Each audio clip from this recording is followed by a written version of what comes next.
Yeah, so on Aiman's team, we see Kyogre, Landorus T, sorry, the mic was off earlier.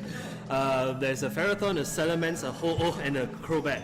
And I think once again for Chong T's team, it's a Groudon, Yveltal, Kangaskhan, Smeargle, Thundurus, and Klefki.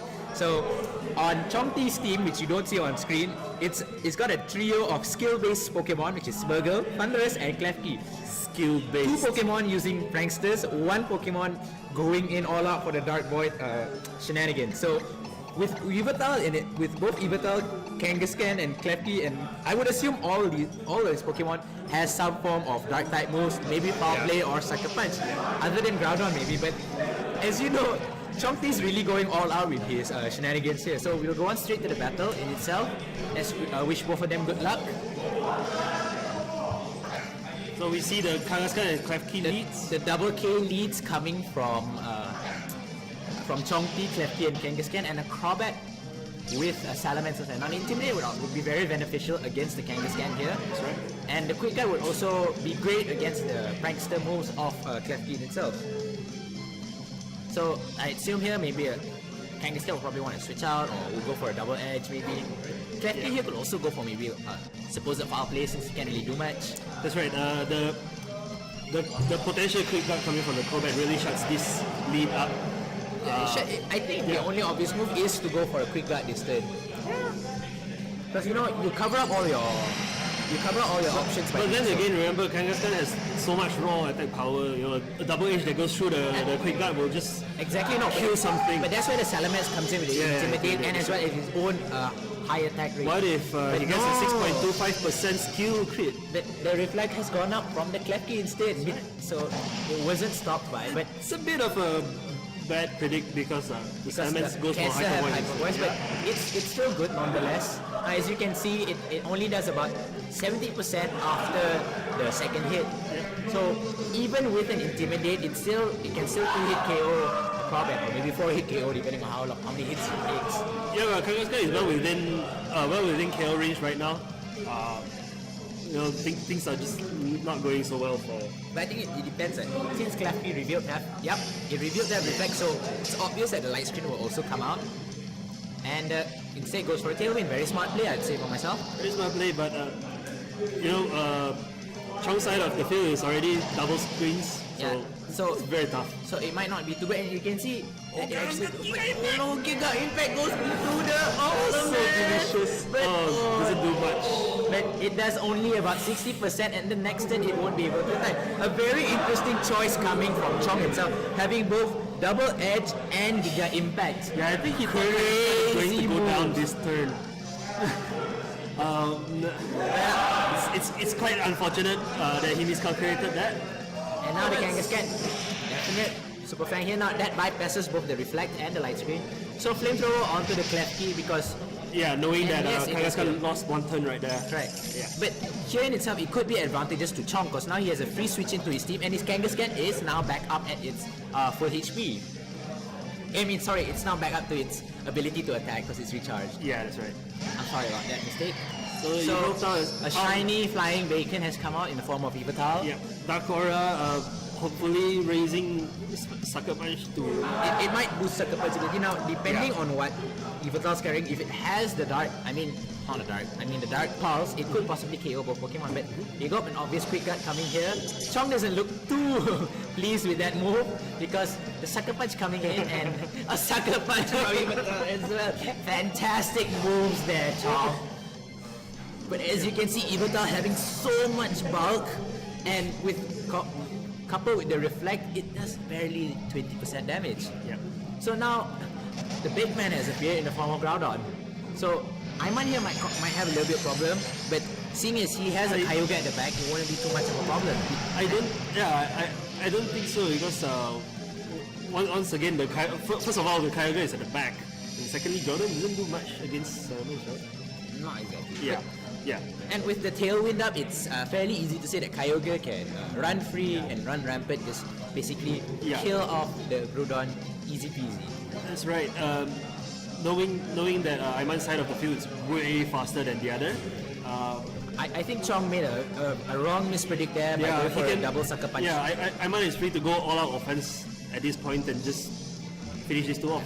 That's the thing when you're playing with against the Crobat. You always need to predict, or like you always need to expect the quick. Yveltal avoided the super fang. It's a bit Man, surprising. it's a bit unfortunate, and as you can see, it doesn't go below 50%, and the foul play will definitely pick up the KO on the Salamence. So Groudon here revealing that it has Thunder Punch, so it does have something against that Kyogre later on when it comes in. So Chong is now in great momentum here. He still has the screens up. Yeah, the tailwind's petered out depending on how fast Aiman's Kyogre is. But I assume if the record... but Ho-Oh comes in. Now, a lot of people have argued that Ho-Oh is the premier counter to a Groudon, but since it revealed it had Thunder Punch, it doesn't seem like it's gonna be that way. Yeah, but then again, there's a Kyogre on the other side of the field, so both of them threaten Groudon so badly. So, I'd say for here is that he needs his Yveltal to do a lot of damage this turn. I think a foul play onto the Ho-Oh here would cause a significant amount of damage. Yes, but I would be more concerned about the Kyogre because yes, correct. Because it's free to attack like crazy. It's the Kyogre, depending on how bulky the Yveltal is as well. Yes. You can go for a roost or not. And I think a lot of turns have passed since the... We might still get Precipice Miss, we might still get... Origin Miss, it depends. And Yveltal here goes for a protect here. I think that's not a really good move per se because he should have attacked with Yveltal. Yeah. He's essentially wasting his... Yeah, he's wasting his screen turns, which is a big problem. But I guess he really wanted to scout the moves. So Kyogre reveals it to have Thunder. Yeah. And if the Yveltal is faster and if it has a like Roost, it won't do a lot of damage, but screens are still up. And maybe he expected the protect on the Groudon, that's why he went for a Thunderbolt instead. Yep. I mean, the Thunder. But here Groudon could still go for either a Rock Slide, a Thunder Punch, whatever he wants to. I think once you deal with the Kyogre, once you deal with Kyogre, here you go, Yveltal going for a foul play. I think straight into the Ho-Oh. It's gonna be delicious. It's gonna be so delicious. 70% damage right there off the bat. Hopping the Citrus Berry, bringing it back to 50%. But is the Groudon faster? Okay, the Ho-Oh is faster, obviously. Rapening into, I expect, the Groudon. Yveltal probably. Yes, straight to the Yveltal. And it gets the kill. It gets the critical hit. 6.25% skill there. 6.25% skill, true double screens. But that's alright, And Kyogre here goes for an Origin Pulse. It does not miss. Yeah, it does not miss. Aiman takes the first round here with 2-0, I think? With a 2-0 win, yes. Yeah. So let's congratulate Aiman there for that win there. A little bit of hacks here and there, but every battle has to have that. If not, that's the spice of life. What's hacks? No, sorry. I think my partner here just went a bit off because, as we all know, it's a competitive game and there's no hacks. It's all skill. Wow.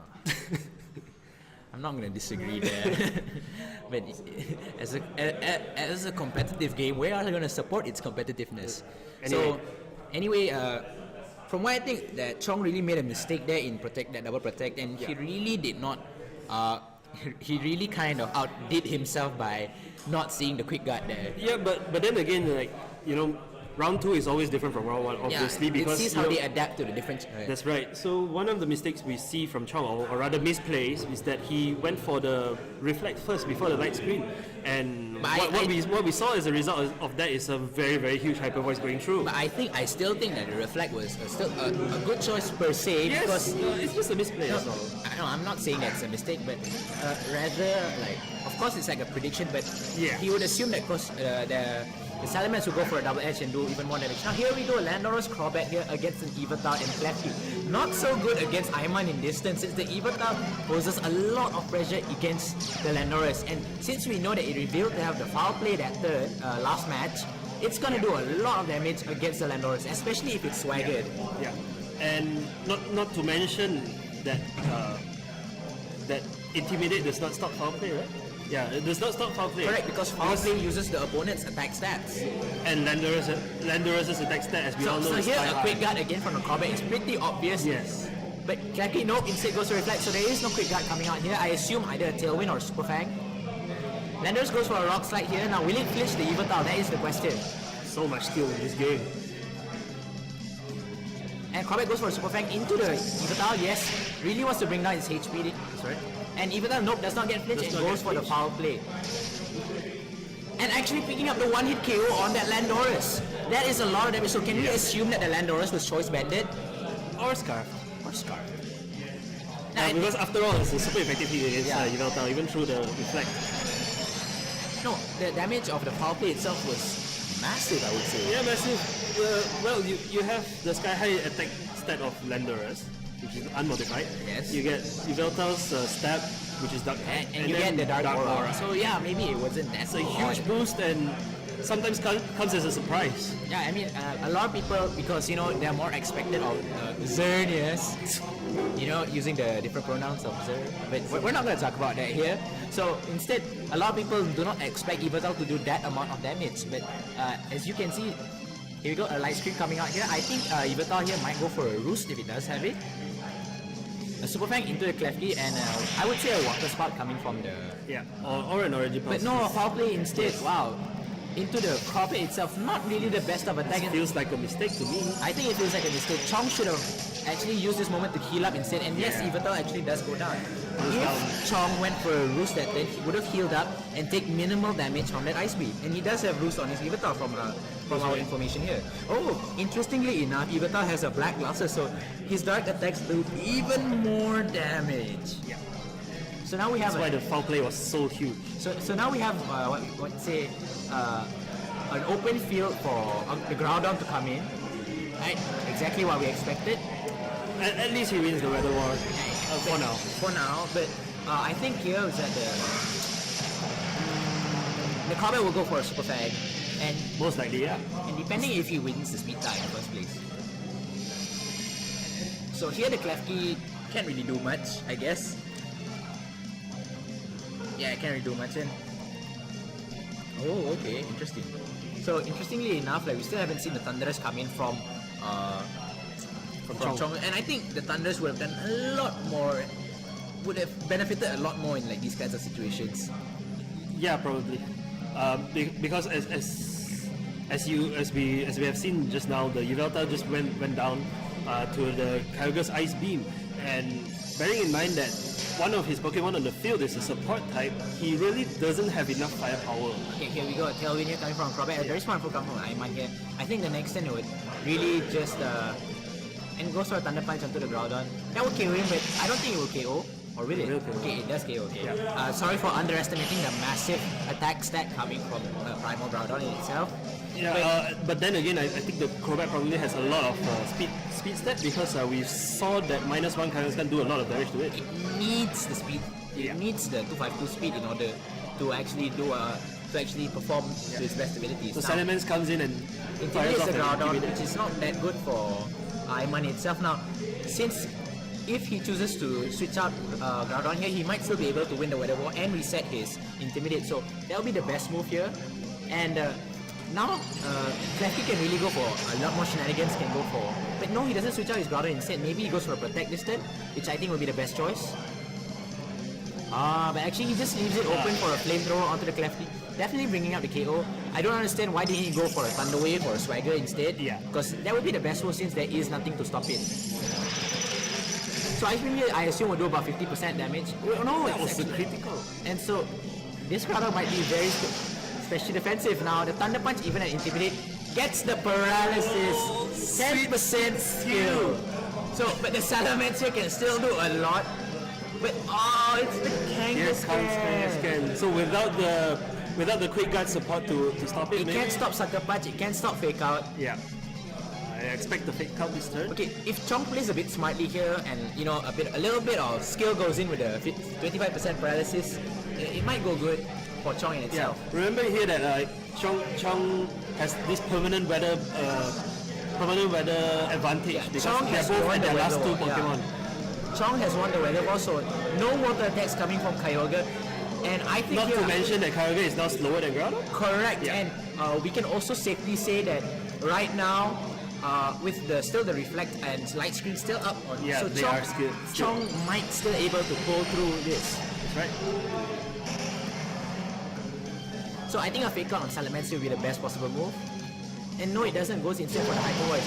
Won't I be think doing much Groudon is in damage. danger. No, not yet. But Kangaskhan goes on damage. Will it be on the Salamence?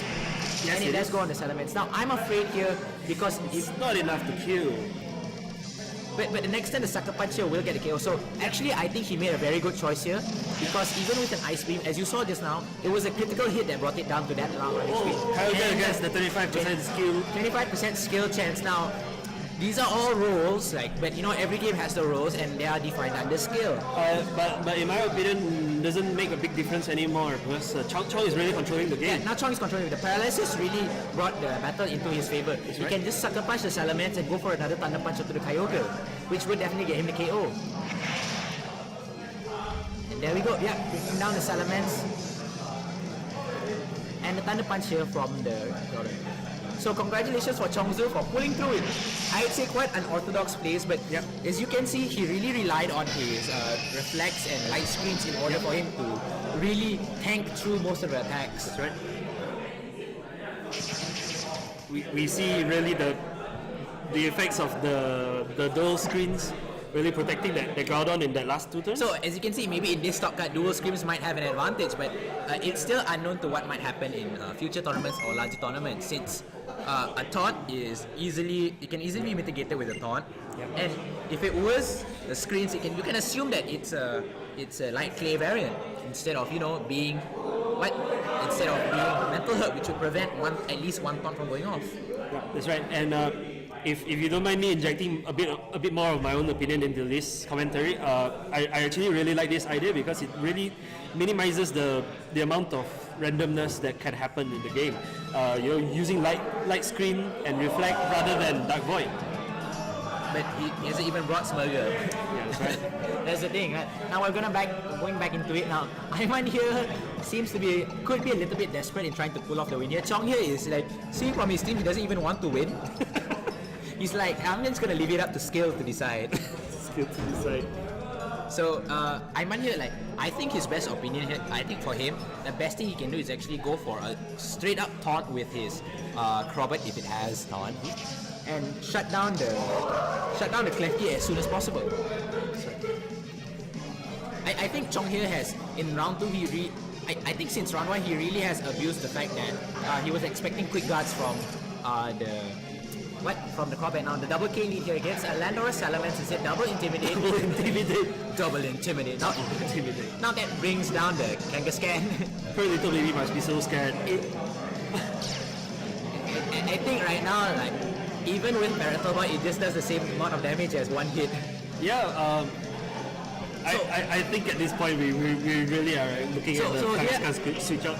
Kangaskhan will probably switch out, maybe Groudon goes in, but an Earthquake Flamethrower straight into the Klefki will just solve this problem easy peasy. That's right.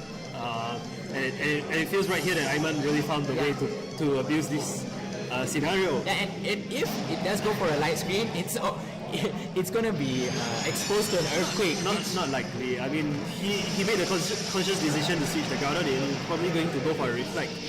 Nevertheless, I expect the Earthquake. I expect a Flamethrower Earthquake play here from Aiman itself. It's the best move here. It takes down Klefki, stops any form of skill stopping him. Yes. So alright. We're waiting a lot for all these setups to happen.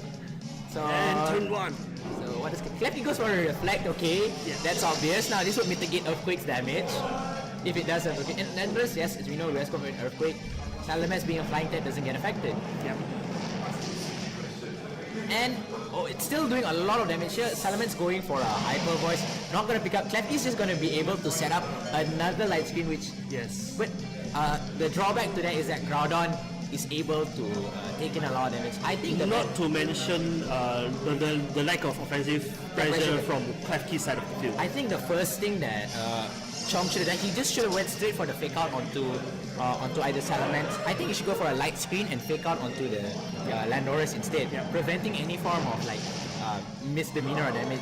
So the second Earthquake just enough to kill the Groudon as well? Yep.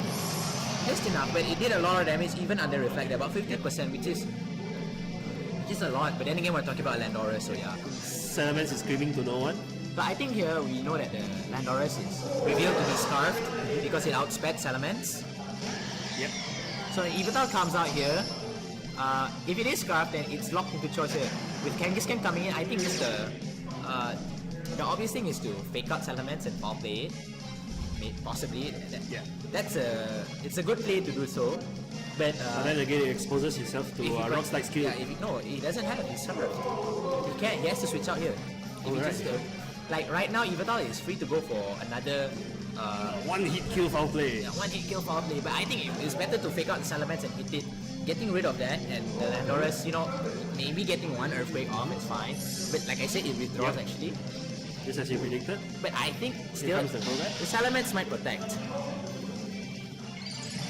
So Kangaskhan here Mega Evolves, pulling the baby out of its pouch. This time not intimidated. Yes, which is good for it.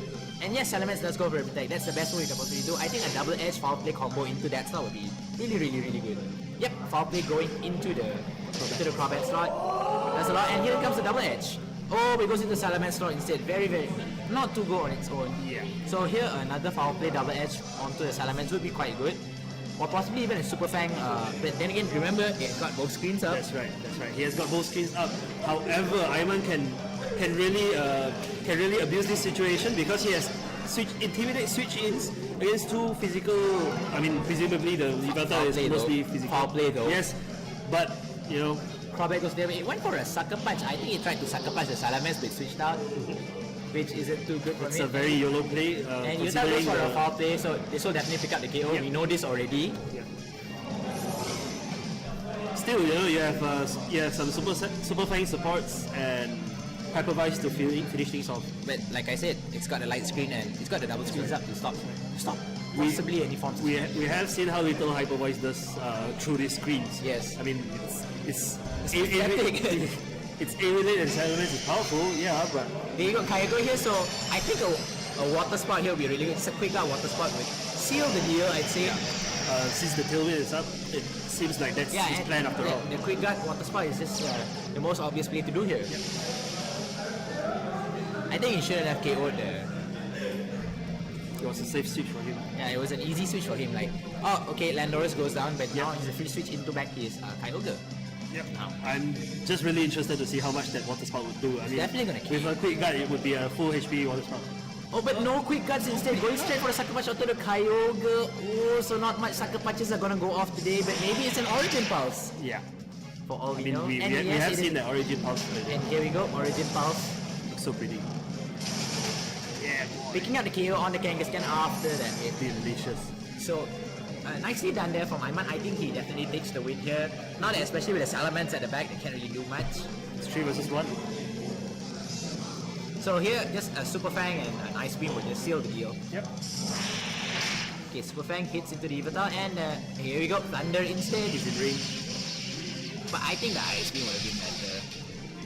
And there we go, Aiman wins the top 4 round for this match against Chong. Let's congratulate him for doing it. I still would say Percy or Chong in this case really tried. I really expected him to bring Thunderous in because that's what would have gotten him an edge over Kyogre, over Salamence, over Ho-Oh, over Crobat. How many things are weak to Thunderous on that team? But then again, maybe the Thunderous is not so much on offense. He could have just gone Thunderous Burger and go for Dark Void and Crab. Yeah. I mean, like, if you have Thunderous on field, like you're essentially scaring the crap out of your opponents with it. Also, another thing that we saw in round 3 just now was that the sheer difference between setting up 2 screens against just plain using Intimidate against your opponent. You could see how much damage it actually mitigates because Reflect and Light Stream cuts half of all damage. No. Was it 25%? It's equivalent to +1. +1? Yeah. Okay, so I think it's 25? 1.5, I think. 33%. 33%. Yeah. Okay, It's around there. It's around there, but it's still... But compared to Intimidate, which fires off the moment the Pokemon enters the field, I mean, taking 2 turns to set it up is just... It's just too expensive to me. Yeah, if you hear the sounds in the background, it's the other... There are the other two top cut form who are very passionately playing. Stephen Tan and Gary Ng. They're playing very passionately. It must be a very exciting game. It must be a very aggressive, excited, and heat-inducing match, I would say so myself. But let's keep all the innuendos out of this and put it PG. And we hope for I think it will be the finals after this. Yes. For more unorthodox teams to show up. So now we can see Aiman, he has his Kyogre, Salamence and Ho-Oh team. So basically a Ho-Oh team on one side in the final. So will it be a Groudon team on the other end, the big six maybe, or will we see the double primals on Stephen's team? Now, just in case you were wondering, yes, Cybertron did use it to win Anaheim Regionals, but it was also used to win the Wakefield Regionals in UK, if I'm not mistaken. Is it UK or in Europe? Well, let's just say it's in Europe, that's for sure. Yeah. So you can see that the consistency of that team was actually built to counter the big six on its own, because you know when your opponent has Groudon, you bring Kyogre, and if the opponent has Xerneas, then you bring your Groudon. But then again, what we've seen from Aiman just now, he didn't exactly bring a big six team. Yeah, his one is the Ho-Oh team, the Ho-Oh Kyogre team, which both of them kind of counter the big six, because Ho-Oh is known to counter Groudon with its huge, with its good stats and great bulk. Yep, really looking forward to the finals, but for now, let's take a break. Let's take a break now, and we'll catch you for the finals of the 4th Blaziken Series Premier Challenge Series. Thank you very much for watching.